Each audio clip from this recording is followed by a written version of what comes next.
Hey guys, so onto gold. So far so good with gold. Quite straightforward. We are breaking the key level. I can keep this video relatively short. What I've done here, I'm not sure if I mentioned this in the last video, I used the parallel channel tool, brought it down, brought it across. This gives from the wick high into the body, bringing it down, came back into that region right there. Settings for this, middle, on, background, yeah, channel. And I have a little play around with that, but we've got the third touch into the channel. We were stalling for a while, broke through finally, and look where we are heading. We are heading to the fib. Heading to the fib. Looking at the 4 hourly, wicks to the upside here, signifying that, and here as well. Wicks to the upside, wicks to the upside, wicks to the upside, signifying that the intraday bulls were not strong enough for this baby. And as we can see here, just miniature areas of price action we can lock off with a trend line. Down we go, down we go. So there we go. Fibonacci is playing as we wanted it, as we envisioned. Once that is done, we step back, we take the Fibonacci off because we could be in for a bounce. So let's see how far we can go with this one.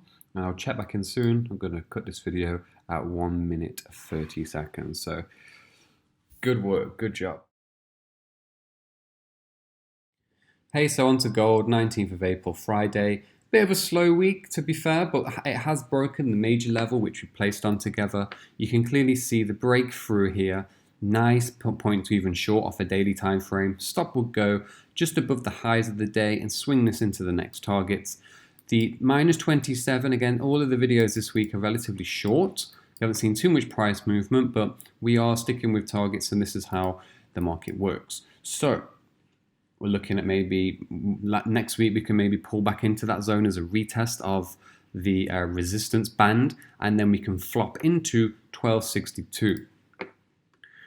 As you can see here as well, market has been sliding relatively nice, and I only really need to cover the weekly time frame. The weekly time frame from last week on gold, you can clearly see the pin to the upside, psychological level 1300 tapped. Have a nice follow through. We've broken the region, we've broken zero fib, and we are now going to our next region on the weekly. So next week I do hope to see 1260s on gold. And before that though, maybe on Monday we could have a gentle retest of this region before going short. So here, this is, if we do get the retest and we see it on the daily and the 4 hourly, we can jump into the intraday time frame, mixing up the hourly with the 4 hour, maybe even 30-minute. Again, I'm going to be going into 30-minute time frame and cleaning up the charts even more. Chart hygiene is on from the 22nd of April for all of our tracking pairs going forward to make that 50 video slottage. And yeah, it's quite exciting, really. It's quite exciting. A huge success rate so far on all of the videos, and I hope you've gained, well, I know you would have gained a lot of value so far. And yeah, we're just getting started, guys. So maybe a retest into 1280s, then back into the region of 1260s. And if the weekly continues to decline and show weakness, we can go a lot lower as well. But we will cross that bridge when we come to it.